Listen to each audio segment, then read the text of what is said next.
Hey everyone, welcome back to another episode of Google Workspace Recap, a Tab Geeks Network show. Each week we take you through everything announced by Google Workspace, discussing the updates of the week and other relevant news and announcements.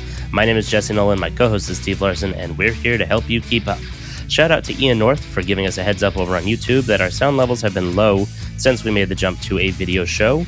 I was going to say I'm wondering if other people are experiencing this also because I wasn't able to recreate it on my side, and I was going to say drop a comment below if this season is quieter than last season, but in talking with Steve before the show, I realized that I have volume equalization on Spotify, and so therefore even if there was a difference, I wouldn't really hear it. So Steve did say that he heard the difference in there. So let us know, what you're listening on, because Steve also is listening on Google Podcasts. Is it much quieter on other platforms or on YouTube as well compared to our other episodes? I'm going to have to go back and listen afterwards. Either way, I'll be looking into it when I export this episode. So hopefully I will figure it out. So Steve, did you see the Google Workspace commercial in the Super Bowl yesterday? No, I didn't. I actually was looking at all of an ad age page of all the ads. And I didn't even notice it on there yet. Well, that's because there wasn't one, but it would be cool if there was, wouldn't there? I was like, why? Okay. Interesting. Okay. Gotcha. Got me. Be cool. Yeah. Microsoft has done ads in the past. Come on, Google. Yeah. Where were you? We missed you. Instead, there was a QR code bouncing around the screen. How many of you people scanned that? I'm going to send phishing tests to every single one of you for scanning that on the screen. And Spoiler, their servers crashed. Yeah, that was the Coinbase ad. That was the Coinbase QR code, yeah. Yeah. Yeah, a little bit of the one game a year I watch, folks. I'm not a sportsman, what do you call it, type. So I didn't. Unless that the was Patriots like the one are in. commercial. I am native New Englander, so yeah, what? That was one of the ads I did not see live as it was displayed. Yeah. I saw that one live. I missed a couple of them. Polestar had a good one, taking a couple jabs at Tesla, talking about not actually trying to reach for the stars or conquer Mars or anything like that. Just making good cars. There were something like 7 electric car commercials and 4 crypto exchange commercials. It was it's starting to feel a little bit like the .com boom that I wasn't really functionally aware of back then because I was too young, but I read all about it repeatedly. But people were saying, is this the pets.com all over again, the pets.com saga all over again right before the .com crash? So I hope not. That would suck. Well, something's due to crash. If it's not the housing market or stock market or something, it's going to be something will be crashing soon. I mean, cryptocurrency's already crashed a little bit. Well, I mean, from always some peaks. It's always crashing a little bit. Down. Yeah, goes up, goes down, hitting new highs, one or the other. Of course, yeah, for sure. Yeah. It's the highest it's been all year. It's a third of what it was last year, or 3 times what it was last year, depending on which one you're following. All right, we got a recap post this week. We did. Is that the first one of the year? I think. I think it is. Yeah, first one of the year, and saw a small little update in there that didn't get on the blog post, which was some Japanese grammar suggestions for Google Docs coming. So another language being supported, and then in terms of updates, we had 4 updates that were announced last week, and then also in one of the apps in Gcds, there was there's a new release for Gcds as well. So the updates that we had last week were that you can now manage overdue tasks in Google Calendar, and you can easily see and manage your. It's duplicated a little bit here, but yeah, you can easily see and manage your overdue tasks in Google Calendar. And let me just update that. Where are we going here? There we go. All right. And you can participate in Google Meet polls and Q&As on Chromebase for meetings. You have the future of currents and the next generation of collaboration in spaces. An interesting one. We'll dive into there. Yes. Cue the funeral dirge music. Yeah.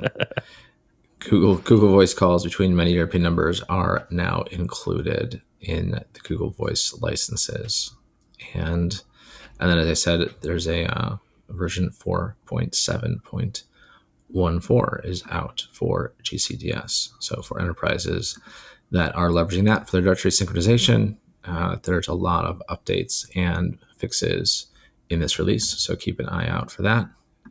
And then not too much in other topics this week, but we did see something there around Google's journey, helping you continue previous searches in Chrome.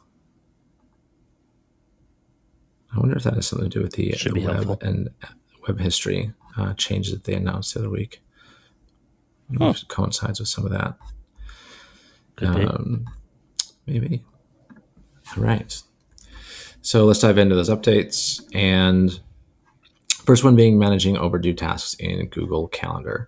So if you have any of those uncompleted tasks that were due in the past 30 days, you can now have an all-day entry that will tell you how many tasks are pending from that time frame. And that'll looks like it'll show up here in the full calendar view, and you'll be able to look at the top of the day there for those full day events of any of those pending tasks that are overdue, and giving you kind of a comprehensive list of uncompleted past tasks right there in calendar. And this one is going to be on by default for anyone that uses tasks in calendar. It can be turned off by hiding tasks in the calendar view. So in your left-hand side list of my calendar, where my calendar is at, you can toggle on and off tasks so you can see those or not see those on your calendar. This will be rolling out to rapid release domains started on the 7th of February, on a gradual rollout up to 15 days for feature visibility for that.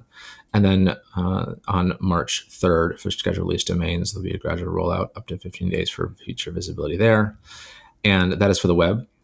For those of you on Android, a little different schedule there. That is going to be beginning 17th of February for both rapid release and scheduled release domains, up to 15 days for visibility there. And then for iOS devices, a little bit later, March 1st, for both those rapid release and scheduled release domains, also 15 days, up to 15 days for feature visibility on that. And it's going to be available to all Workspace customers, as well as legacy G Suite Basic and business customers. All right. And a little bit more interaction on those Chromebase for meetings devices. You can now participate in Google Meet polls and Q&As. So when you're on one of those Chromebase for meetings, which I'm looking at getting, in fact, we have a lot of small meeting rooms where this device is going to be like a perfect fit for on a wall and a little space to kind of have people join meetings. And this just kind of increases that ability for users to interact with that instead of possibly having to join companion mode, for example. But that companion mode is actually something I've been using quite a lot these last couple of weeks. I have been joining pretty frequently meetings from my phone initially, for the audio, and then oftentimes there'll be a presentation that is being shared, and I will be at my desk and want to see that on a larger screen rather than the phone. And that companion mode has been proving very useful for me, in fact. Cool. Yeah. So this new feature for polls, Q&As, and Chromebases, that is going to be rolling out to both scheduled release and rapid release domains, started on the 7th of Feb, and another gradual rollout for that feature. And it's going to be, of course, only available to those Chromebase for meeting devices and anyone that has the Google Meet licenses there on their domains. Oh, minimize this window here.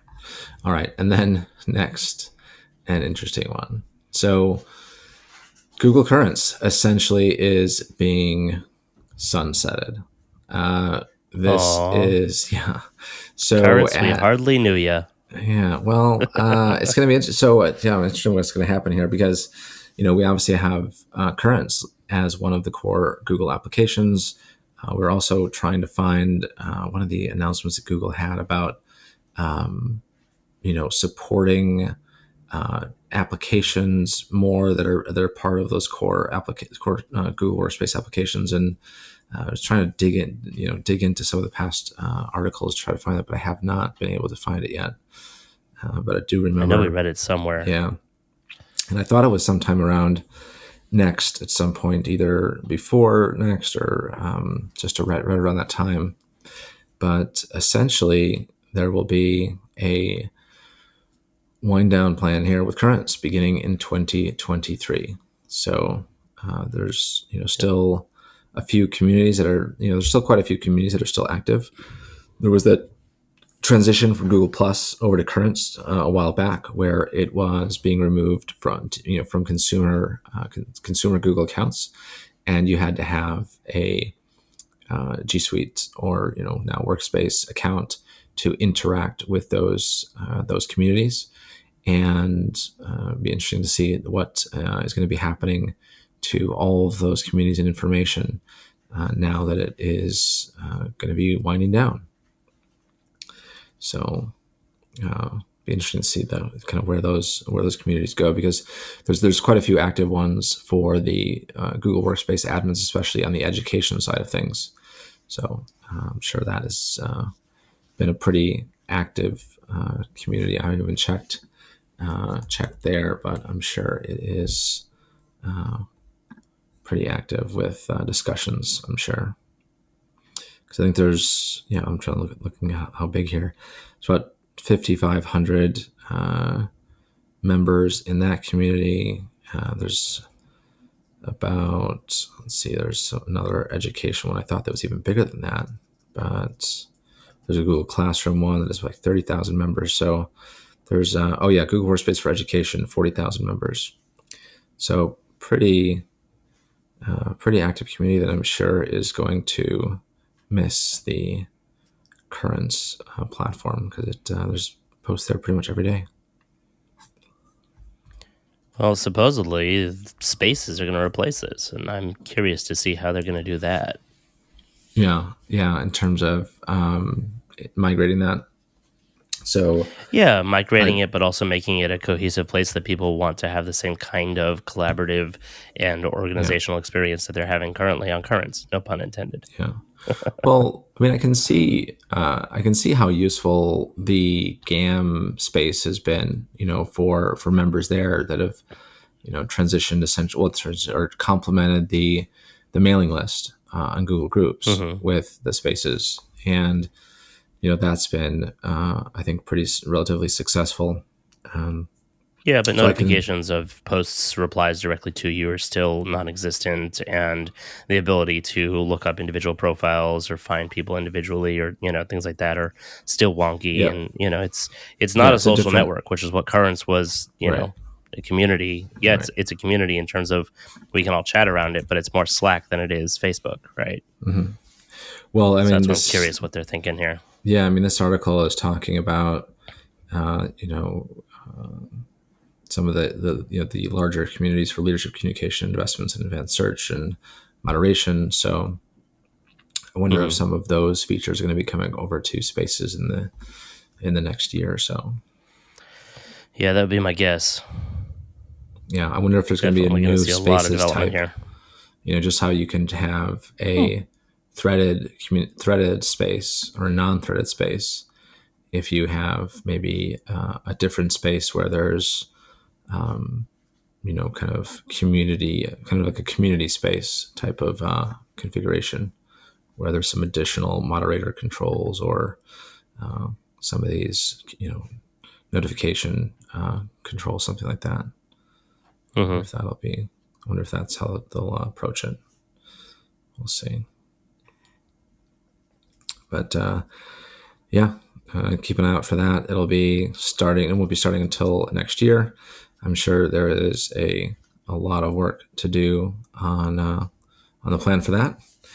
And you know what? I don't think we talked about this last week. I think we put it in our chat. But speaking of kind of big announcements that Google is just maybe not having a good plan in place before they make the announcement was the fact that Microsoft recognized, all Right. of the disgruntled customers, and they created an article about it, and they offered some additional discounts for customers. So we'll talk about that Yeah, actually. that article wasn't out, I think, by last week's episode. So that should have been good catch, and that definitely should have been on tonight's notes. They're Yeah, offering a 60% discount to Google Legacy G Suite yeah, customers. yeah. That article came out the 10th of Feb. So yeah, that'd be why I'm going to add it to our other topics here.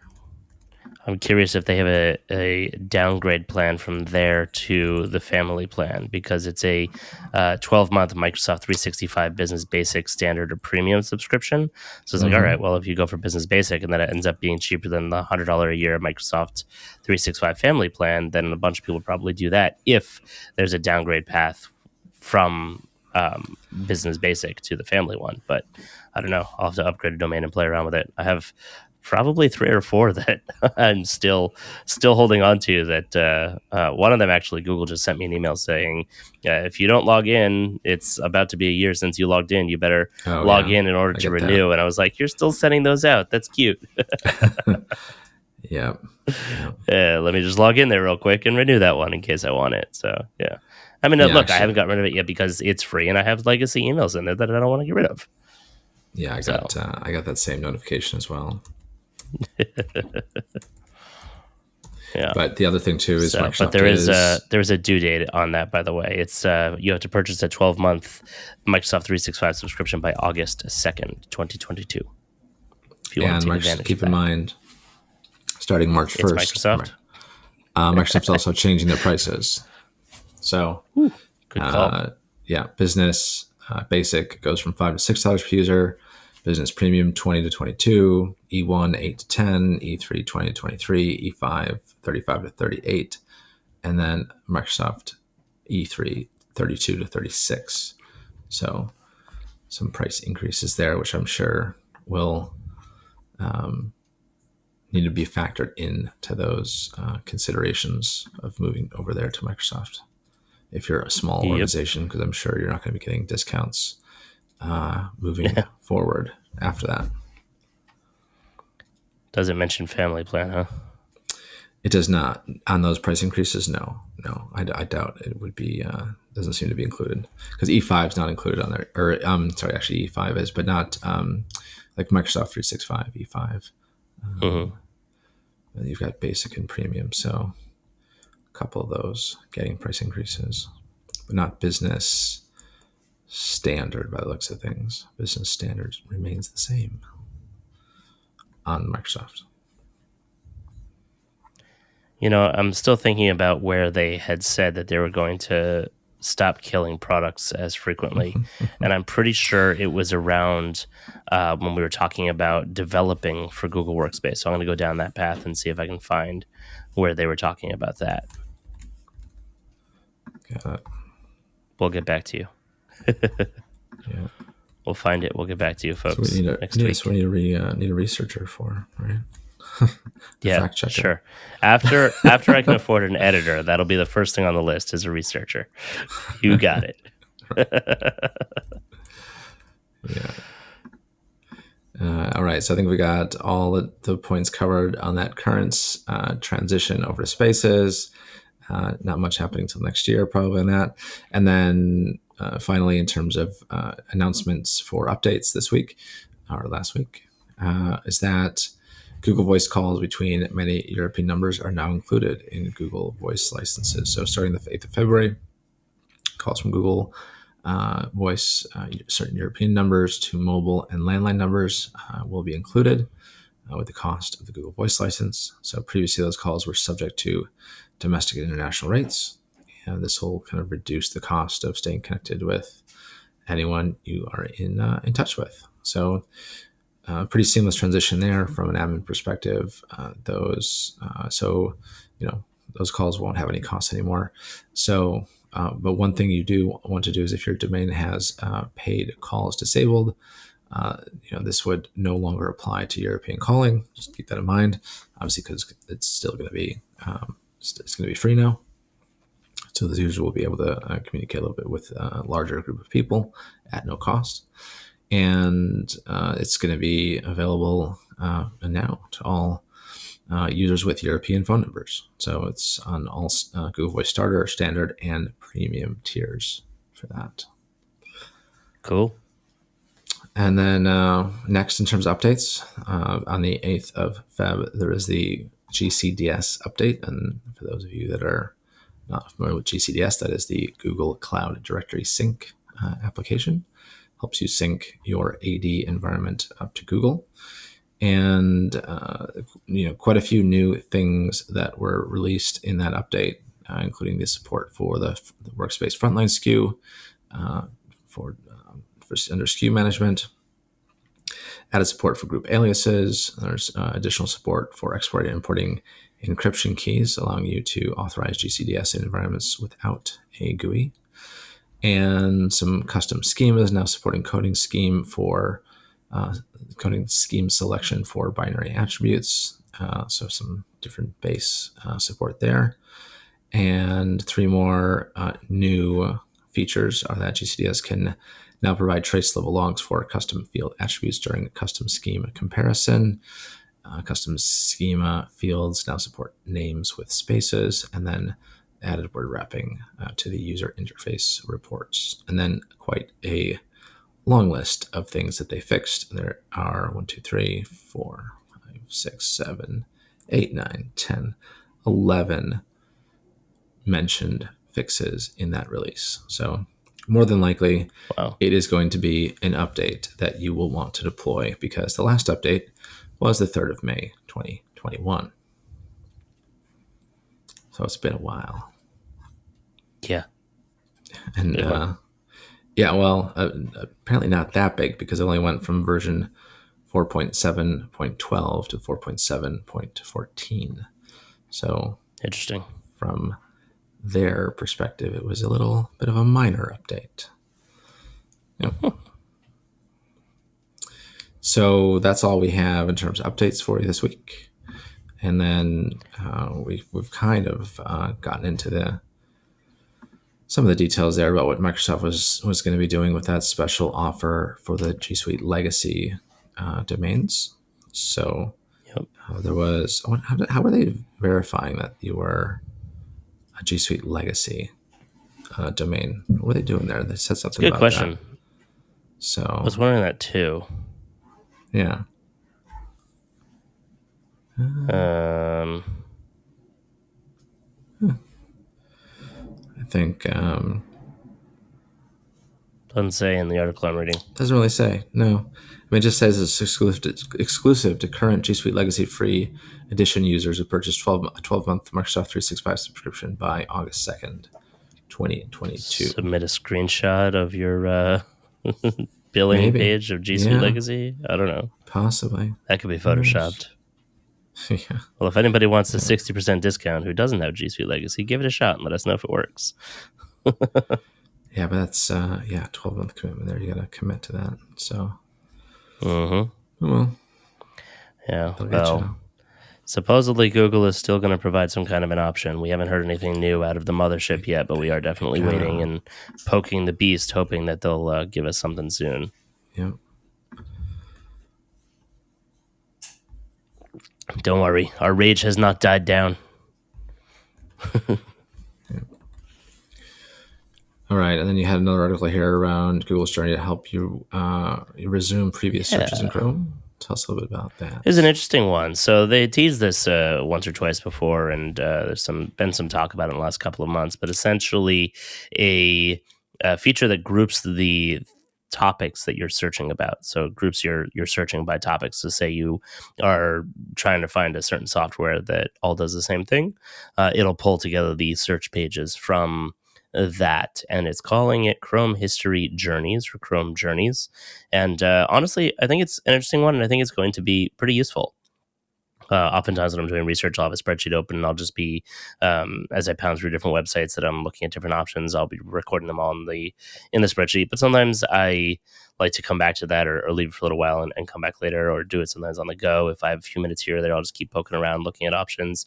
And I often joke, one of the things that is a very valuable tool in my research toolbox is I'll search for the thing that I'm looking for on Google, and click on a whole bunch of different sites, wait a few days, and then all of a sudden I'll get ads in every platform across the web for all of the different types of tools that I'm looking for that are all buying ads on each other's keywords. And then I discover all kinds of new tools that I didn't find on my own because they're all sending ads to me. So I can utilize that, and I can add it to this and just continue my search there. So that could be fun to put together, but that's one of my research secrets. So there you have it, behind the scenes, folks.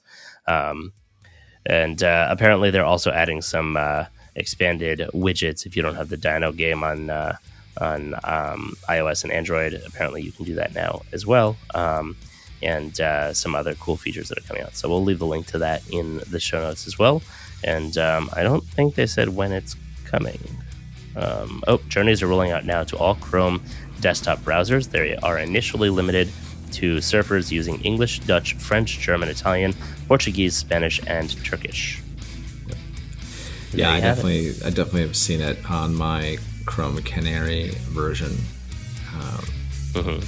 So we'll see when it comes. I would restart right now on my other Chrome because it looks like there is an update from my version 98 that I have. But I'm sure. Yeah, don't update anything while we're recording. Yeah, I may not want to do that right now. Yeah, probably not a good idea. All right, that's a wrap. Quick one. So that's all for this week. Send us your questions and comments on Twitter at Workspace Recap and our website, workspacerecap.com. If you haven't yet already, go check us out on YouTube. We're youtube.com/tabgeeks.